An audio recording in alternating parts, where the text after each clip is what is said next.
दूर किसी जंगल में चिड़िया अपने छोटे से आशियाने में बहुत खुशी खुशी रहती थी। चिड़िया ने कुछ दिन पहले एक अंडा भी दिया था जिससे बच्चा निकलने ही वाला था। इसलिए चिड़िया ज्यादा से ज्यादा समय अपने घोंसले में ही गुजारती। पास में ही एक कौवों का जोड़ा रहता था। कालू, चिड़िया के अंडे को देख देख मेरे मुंह में पानी आ रहा है और एक तुम हो कि मेरे लिए उस चिड़िया के अंडे को चुरा कर नहीं ला सकते। गौरी, थोड़ा धीरज रखो और कुछ दिन और इंतजार करो। उस अंडे से बच्चे को निकल लेने दो और फिर हम दोनों मिलकर चिड़िया के उस बच्चे को ही खाएंगे। एक अंडे से तो हम दोनों में से किसी का भी पेट नहीं भरेगा। अगर ऐसा हो जाए फिर तो मजा दुबाला हो जाएगा। अपने घोंसले में बैठी चिड़िया की नजर भी हर समय उन दुष्ट कौवों पर ही रहती। वो जानती थी कि कौवे बहुत शैतान हैं और वो किसी भी समय उसके अंडे को नुकसान पहुंचा सकते हैं। हमें चिड़िया के अंडे से बच्चा निकलने से पहले पहले चिड़िया से दोस्ती करना होगी। अगर चिड़िया से हमारी दोस्ती हो जाएगी तो फिर हमारा चिड़िया के घर में आना जाना हो जाएगा। मैं सब समझ गई और फिर ऐसे हमें चिड़िया का बच्चा चुराना बहुत आसान हो जाएगा। ऐसा सोचते हुए कालू कौवा चिड़िया के पास जाता है। चिड़िया, चिड़िया, मैं कालू हूँ, तुम्हारा पड़ोसी। मैं कई दिनों से देख रहा हूँ तुम अपने घोंसले में ही बैठी हुई हो। कालू भैया, आप देख नहीं रहे हो, मैंने अंडा दिया हुआ है और मैं अपने अंडे को छोड़कर कैसे कहीं जा सकती हूँ। तो फिर पड़ोसी किस लिए होते हैं? अच्छे और बुरे समय में पड़ोसी ही एक दूसरे के काम आते हैं। आप मुझ पर विश्वास करें, जाएं और थोड़ा जंगल में घूम फिर आएं। मैं आपके अंडे की रक्षा करूंगा। कौवे भैया, अगर आप सच में ऐसा सोचते हैं तो फिर मैंने कल से पानी नहीं पिया। आप मेरे अंडे के पास बैठे और मैं नदी से पानी पी आती हूँ। जाएं जाएं बहन जी, मैं यहीं बैठा हुआ हूँ। फिर चिड़िया नदी से पानी पीने चली जाती है। तुम क्या जानो चिड़िया, हम तुम्हारे अंडे को नहीं बल्कि इस अंडे से निकलने वाले बच्चे को खाएंगे। चिड़िया, आप यहाँ नदी पर और अपने अंडे को अकेले ही छोड़कर आ गई हैं। नहीं कबूतर भैया, मेरे अंडे के पास मेरा पड़ोसी कालू कौवा बैठा हुआ है और उसी ने मुझे नदी से पानी पीने भेजा है। ये कौवे बहुत दुष्ट होते हैं, इनका विश्वास नहीं करना चाहिए। मैं भी ऐसा ही सोचती थी, परंतु कबूतर भैया, आज जब वो कौवा मेरे पास आया तो मुझे पता चला कि वो कौवे तो मेरे अच्छे पड़ोसी हैं और वो मुझसे दोस्ती करना चाहते हैं। ये सुनकर कबूतर हंसने लग जाता है। दोस्ती, वो भी कौवों से? ये कौवे पूरे जंगल में सबसे शैतान पक्षी हैं। चिड़िया पानी पीकर वापस चल देती है। कालू जी, क्या चिड़िया से दोस्ती हो गई? मैंने चिड़िया से ऐसी मीठी मीठी बातें की कि चिड़िया मुझ पर अच्छे से विश्वास करने लगी है। वो तो मुझे अपने अंडे के पास छोड़कर नदी से पानी पीने भी चली गई थी। कब वो दिन आएगा जब चिड़िया के अंडे से बच्चा बाहर निकलेगा? मुझे तो अभी से उस बच्चे के मांस की खुशबू आ रही है। समय गुजरता गया और फिर एक दिन चिड़िया के अंडे से एक छोटा सा बच्चा बाहर निकलता है, जिसे देख चिड़िया बहुत खुश थी। चिड़िया मिठाई लेकर कौवे के घर जाती है। चिड़िया, ये मिठाई किस खुशी में? गौरी बहन, मेरे अंडे से बहुत सुंदर सा बच्चा निकला है। अंडे से बच्चा निकल आया? फिर तो मेरा इंतजार खत्म हुआ। क्या मतलब गौरी बहन? कुछ नहीं, मेरा मतलब कि मैं और तुम्हारे भैया इंतजार कर रहे थे कि कब आपके अंडे से बच्चा निकले और देखें कि वो कैसा है। कालू भैया कहाँ गए हुए हैं? वो कहाँ गए हैं? हाँ, मुझे याद आया, जंगल की दूसरी दिशा में एक पक्षी बीमार था, वो उसे दवा लेकर देने गए हुए हैं। कितने अच्छे हैं कालू भैया और कितने अच्छे काम करते हैं। दूसरे पक्षी तो ऐसे ही कालू भैया को बुरा कहते हैं। चिड़िया वापस अपने बच्चे के पास चली जाती है। शाम को जब कौवा अपने घर लौटता है तो उसकी पत्नी कालू को चिड़िया के बच्चे के बारे में बताती है। तो फिर हमारा इंतजार खत्म हुआ। बहुत समय बाद हमें भी ताजा ताजा और नरम नरम मांस खाने को मिलेगा। अभी तो वो बच्चा बहुत छोटा सा होगा, 2-4 दिन रुक जाते हैं और जब बच्चा थोड़ा बड़ा हो जाएगा तो फिर खाएंगे उस चिड़िया के बच्चे को। दूसरे रोज गोरी कौवी चिड़िया के बच्चे के लिए दाना लेकर जाती है। चिड़िया बहन, ये ले दाना और अपने बच्चे को खिलाएं और इसे जल्दी जल्दी से बड़ा करें। आपका बहुत बहुत धन्यवाद। आप मेरा कितना ख्याल रखते हैं। हम भी कई बरसों से अकेले ही रहते थे, अब तुम आई हो तो रौनक बन गई हमारे पड़ोस में भी। चिड़िया, जब भी तुम्हारे बच्चे को भूख लगे तो घबराना नहीं, मेरे घर आकर दाना ले जाना। फिर कौवा और कौवी अपने घर चले जाते हैं। ये कौवे कुछ ज्यादा ही मेरे बच्चे का ख्याल रख रहे हैं, जैसे ये बच्चा उनका अपना हो। 3 दिन गुजर जाते हैं। एक दोपहर चिड़िया को भूख सता रही थी और उसके पास बच्चे को देने के लिए भी कुछ नहीं था। मैं ऐसा करती हूँ कि कौवों से जाकर थोड़ा सा दाना ले आती हूँ और फिर जब मेरा बच्चा बड़ा हो जाएगा तो मैं उनका भोजन वापस लौटा दूंगी। चिड़िया ऐसा सोचती है और कौवे के पास जाती है। वो जब कौवे के घर के पास जाती है तो उसे कौवा और कौवी कोई बात करते सुनाई देते हैं और वो एक पेड़ के पीछे छुप जाती है। गोरी, चिड़िया का बच्चा अब पहले से बड़ा हो गया है, क्या ख्याल है 1-2 दिन में खा लें चिड़िया के बच्चे को? नहीं नहीं कालू, इतना इंतजार किया है, अब थोड़ा सा और बड़ा हो लेने दो। तुम ऐसा करो, कल से 2 दाने दे आया करो उस चिड़िया के बच्चे को। अगर वो पेट भर के दाना खाएगा तो जल्दी बड़ा हो जाएगा। हाय रे भगवान, ये कौवे तो मेरे बच्चे को खाने का प्रोग्राम बना रहे हैं। अब मैं समझी ये मेरे बच्चे को भोजन क्यों देकर जाते हैं। चिड़िया तुरंत वापस अपने घोंसले में चली जाती है। अब मैं अपने बच्चे को छोड़कर कहीं नहीं जाऊंगी। अगर मैं अपने बच्चे को छोड़कर कहीं गई तो वो दुष्ट कौवे मेरे बच्चे को खा जाएंगे। कालू जी, अब तो वो बच्चा इतना बड़ा हो गया है कि उसे खाकर हम दोनों का पेट भर सके।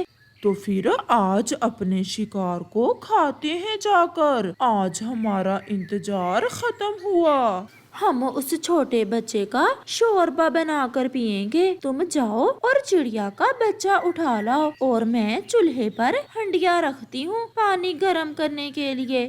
फिर कौवा चिड़िया के पास जाता है।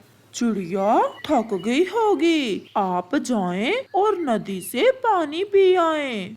मुझे सब पता चल गया है। कौवे कहेंगे चल भाग यहाँ से, तुम मेरे बच्चे को खाने के चक्कर में हो और मैं तुम्हें ऐसा कभी नहीं करने दूंगी। तो फिर तुम्हें पता चल ही गया, इतना इंतजार किया है, अब तो हम तुम्हारे बच्चे को खाकर ही रहेंगे। लाओ दो अपना बच्चा, नहीं तो मैं छीन कर ले जाऊंगा। चिड़िया सोचती है कि कौवा उससे बड़ा भी है और शक्तिशाली भी, अब दिमाग से काम लेना होगा। फिर चिड़िया कौवे से कहती है, आपने मुझे और मेरे बच्चे को दाना ला कर दिया, अगर मेरे बच्चे को खाना ही है तो मुझे अपने बच्चे से थोड़ा सा प्यार कर लेने दो और तुम थोड़ी देर बाद आकर मेरे बच्चे को ले जाना। तो फिर मेरा ये थैला यहीं पड़ा है, मैं थोड़ी देर बाद फिर आता हूँ। कौवा जैसे ही जाता है, चिड़िया कौवे के थैले में पत्थर डाल देती है और अपने बच्चे को अपने नीचे घोंसले में छुपा लेती है। कौवा वापस आता है। बच्चा कहाँ है चिड़िया? कौवे जी, मैंने अपने बच्चे को इस थैले में डाल दिया है, आप ले जाएं और मेरे बच्चे को खा लें। फिर कौवा खुशी खुशी वो थैला ले जाता है। कालू जी, बच्चे को ले आए हो? इस थैले में है चिड़िया का छोटा बच्चा। पानी भी उबलने लगा है, अब इसे इस गरम गरम पानी में डाल दो। फिर कौवा ऐसा ही करता है, परंतु थैले में तो चिड़िया ने पत्थर डाले हुए थे। जैसे ही पत्थर उबलते हुए पानी में गिरते हैं, गरम गरम पानी कौवे और कौवी के ऊपर पड़ जाता है और वो दोनों वहीं मर जाते हैं और उन्हें बुरे काम की सजा मिलती है। चिड़िया अपनी बुद्धि से अपने बच्चे को बचा लेती है। हमें जल्दी उड़ना होगा, समय बहुत कम है। अगर शाम तक हम सागर पर ना पहुँचे तो हमारा शरीर नष्ट हो जाएगा। मुझसे और नहीं उड़ा जाता, मैं और आगे नहीं जा सकता। रुको रुको, मेरी बात सुनो। एक तुम्हारी खातिर हम सब अपनी जान नहीं गंवा सकते। अगर उड़ा नहीं जाता तो सफर शुरू ही ना करना था। जब मैं जवान था तो आप सबको मैं अपने ऊपर बैठाकर सागर पर ले जाता था, परंतु अब आप जवान नहीं हो और आप क्यों नहीं समझते हो कि हमारी जान को खतरा है। हम सूख जाएंगे, हम नष्ट हो जाएंगे। ऐसा कहते हुए वो सब बादल आगे बढ़ जाते हैं और वो कमजोर बादल वहीं रोने लग जाता है। अब मैं क्या करूं? मेरा तो अपना परिवार ही मुझे छोड़कर चला गया है। मैं कैसे जिंदा रहूंगा? मुझे सबने छोड़ दिया। हाँ हाँ हाँ हाँ। फिर ऐसे भोजल दिल के साथ एक पेड़ पर जाकर बैठ जाता है। एक बार में चाबी देने से मेरा एरोप्लेन दूर तक जा सकता है और मेरी रेलगाड़ी तो पूरे जंगल का चक्कर लगा सकती है। क्या मैं भी आपके खिलौनों से थोड़ी देर खेल लूं? मैं आपको खेलने देता, परंतु मेरी मम्मा ने मुझे रोक रखा है। किसी भी गरीब पक्षी से नहीं खेलना और मेरी रेलगाड़ी तो खराब हो जाएगी। अगर मेरे पापा जिंदा होते तो वो मुझे भी ऐसे खिलौने ला कर देते। तो अपनी मम्मा से कहो ना, वो ला देगी। मेरी मम्मा के पास कुछ भी नहीं है, हमारा तो भोजन ही नहीं पूरा होता, खिलौने मम्मा कहाँ से ला कर देंगी। फिर बुलबुला और जग्गू अपने अपने खिलौने उठाकर वहाँ से चले जाते हैं और कुकू वहाँ बैठकर रोने लग जाता है। पास वाले पेड़ पर बैठा वो बादल सब देख रहा था। वो उस छोटे कुकू को आवाज देता है, छोटे पक्षी मेरे पास आओ। कुकू वहाँ जाता है।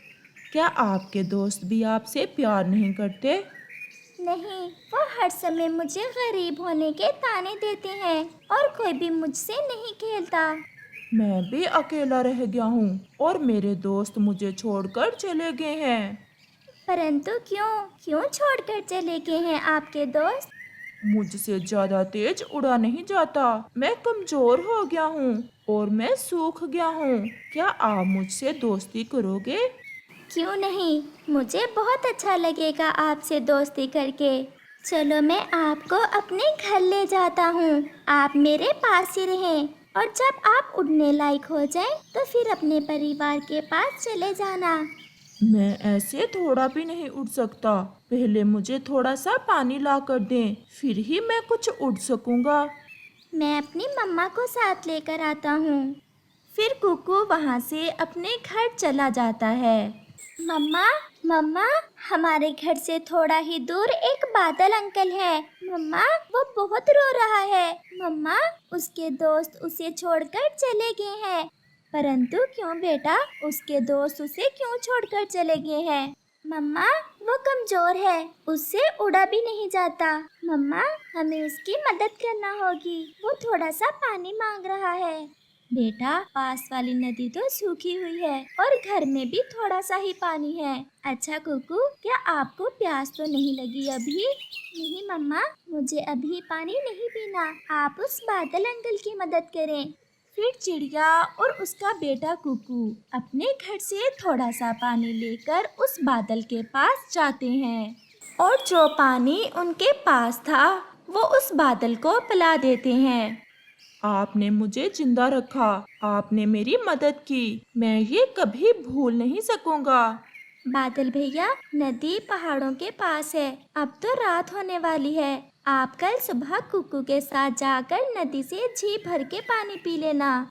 जो पानी मुझे मिल गया है इससे मुझे कुछ शक्ति मिली है, अब मैं कल तक जिंदा रह सकता हूँ। अंकल बादल, आप हमारे साथ हमारे घर चलें और फिर कल हम इकट्ठे ही नदी पर जाएंगे। क्या आपके घर में मेरे लिए जगह है? बादल भैया, जगह दिल में होती है, घर में नहीं। आप चले हमारे साथ। कुकू ठीक ही तो कह रहा है, आज की रात आप हमारे साथ ही रहें। और फिर कुकू, उसकी मम्मा और वो कमजोर बादल, जिसके शरीर में पानी पीने के बाद थोड़ी शक्ति आई थी, वहाँ से चले जाते हैं। वो सब अभी घर पहुँचे ही थे कि वहाँ गोरी कौवी अपने बेटे जग्गू को साथ लेकर आ जाती है। चिड़िया, ये देखो, तुम्हारे इस कुकू ने मेरे जग्गू का एरोप्लेन खराब कर दिया है। जग्गू, बताओ अपनी आंटी रानो को। नहीं नहीं, मैंने तो कुछ नहीं किया। चुप कर जा ओए छोटे, मुझे ज्यादा गुस्सा ना दिलाओ, 2 थप्पड़ मारूंगी। आंटी, आंटी, मैं खेल रहा था कि कुकू ने मेरे एरोप्लेन को तोड़ दिया। मम्मा, ये झूठ बोल रहा है। मैंने तो जब जग्गू से एरोप्लेन मांगा तो इसने कहा कि मुझे तो मम्मा ने गरीब पक्षियों से खेलने से रोक रखा है। गौरी बहन, आप लड़ाई ना करें, मेरे पास आपको देने के लिए कुछ नहीं है। मैंने मान लिया कि कुकू ने ही तोड़ा है आपके बेटे का जहाज। मैं मिनती करती हूँ आपकी, आप मेरे बेटे को ना मारना। गरीब हो तो घर में रखा करो अपने बेटे को। अगर फिर कभी मेरे जग्गू के साथ खेलने आया तुम्हारा बेटा तो मार मार कर पंख तोड़ दूंगी। ऐसा कहते हुए गोरी और जग्गू वहाँ से चले जाते हैं। कुकू रोने लग जाता है। ये सब देखकर बादल भी रोने लग जाता है। चिड़िया बहन, मैं पेड़ पर बैठा हुआ सब देख रहा था। कुकू का तो वो मजाक बना रहे थे। कुकू ने तो पंख भी ना लगाया था उनके खिलौने को। मैं भी गरीब हूँ ना, इसलिए सब मेरे साथ ऐसा करते हैं। अपने बेटे को रोता देख चिड़िया भी रोने लग जाती है। मुझे सब पता है मेरी जान, आपका कोई दोष नहीं है। कुकू, चुप कर जाओ बेटा, सभी के साथ ऐसा ही होता है। जो गरीब हो और कमजोर उसे सब छोड़ देते हैं। परंतु अब मैं समझ गया, मुझे आपके पास भगवान क्यों लेकर आया है। आपने मेरी जान बचाई और मुझे पानी दिया, कुछ मैं भी आपको दूंगा। अंकल, मुझे कुछ नहीं लेना, मैं तो अब बाहर ही नहीं जाया करूँगा। मैं घर में अपनी मम्मा के साथ ही खेल लिया करूँगा। कुकू, अब सो जाओ बेटा, सुबह बादल अंकल के साथ भी जाना है। और फिर वो सब सो जाते हैं। बादल अपनी जिंदगी के बच जाने पर बहुत खुश था। उसे तो नींद ही ना आ रही। दूसरे रोज सुबह बहुत रोशन थी। जंगल में पक्षी संगीत गा रहे थे। चिड़िया बहन, आप भी मेरे साथ चलें। बादल भैया, मुझे तो घर की मरम्मत करना है आज। आप कुकू को ही साथ ले जाएं। कुकू को नदी की दिशा का अच्छे से पता है। अंकल बादल, चले, मुझे सब पता है। कुकू, आप मेरे ऊपर बैठ जाएं और मुझे रास्ता बताते जाना। फिर वो दोनों वहाँ से नदी की दिशा में जाते हैं। वो देखो बुलबुले, कुकू तो बादल पर बैठकर सैर कर रहा है। जग्गू, कुकू को तो बहुत मजा आ रहा होगा। कुकू, कुकू, हमें भी अपने साथ बिठा लो। परंतु कुकू उनसे कोई बात नहीं करता। अंकल, बस सीधे ही जाएं। अगर आप थक गए हैं तो मैं उठ लेता हूँ। नहीं नहीं कुकू, इतना तो मैं उठ सकता हूँ। जो पानी आपने मुझे कल दिया था वो अभी मेरे शरीर में बाकी है। वो सामने पहाड़ के पास जाना है हमें। फिर वो दोनों नदी पर पहुंच जाते हैं। कुकू भी पानी पी लेता है। बादल तो ऐसे पानी पी रहा था जैसे पूरी नदी ही पी जाएगा। जिसे देख कुकू तो हंसने लग जाता है। अब बस कर जाएं बादल अंकल, क्या सारी नदी का पानी ही पी लेंगे? एक बार जीभ भर के पानी पीने से हम कई दिन पानी के बिना जिंदा रह सकते हैं। अब मैं फिर से जवान हो गया हूँ। फिर वो बादल कुकू को बहुत तेज तेज उड़कर दिखाता है। ये देखो दोस्त, देखो जरा, मुझे मेरे दोस्त छोड़ गए थे और मैं फिर से जवान हो गया। अब चलो मेरे साथ, मैं आपको भी कुछ देना चाहता हूँ। परंतु कहाँ? आप मेरे ऊपर बैठें। कुकू बादल अंकल के ऊपर बैठ जाता है। वो बादल तो तेजी के साथ हवाओं में उड़ जाता है। वो तो ऐसे उड़ता है जैसे तेज हवा। वो कुकू को साथ लेकर एक ऐसी जगह पहुंच जाता है जहां बड़ा खजाना था। खजाना भी ऐसा था कि सोना, चांदी, हीरे और सब कुछ। कुकू, यहाँ से एक संदूक उठाओ और मेरे ऊपर रखो। कुकू ऐसा ही करता है और वो बादल वापिस होता है। अरे ये क्या, इतना ढेर सारा खजाना! मम्मा, बादल अंकल जहाँ मुझे लेकर गए थे वहाँ तो ऐसा बहुत सारा खजाना था। चिड़िया की आंखों में खुशी के आंसू थे। अब मेरे दोस्त को ढेर सारे खिलौने ले देना बहन। और कुकू, अब मुझे जाना होगा, मुझे सागर पर जाना है। अंकल, आप हमारे पास ही रह लें। नहीं दोस्त, हम बादल एक जगह नहीं रह सकते, मुझे जाना ही होगा। फिर वह बादल वहाँ से चला जाता है और चिड़िया और कुकू अपनी जिंदगी खुशी खुशी गुजारते हैं। इस कहानी से हमें सीख मिलती है, कर भला सो हो भला।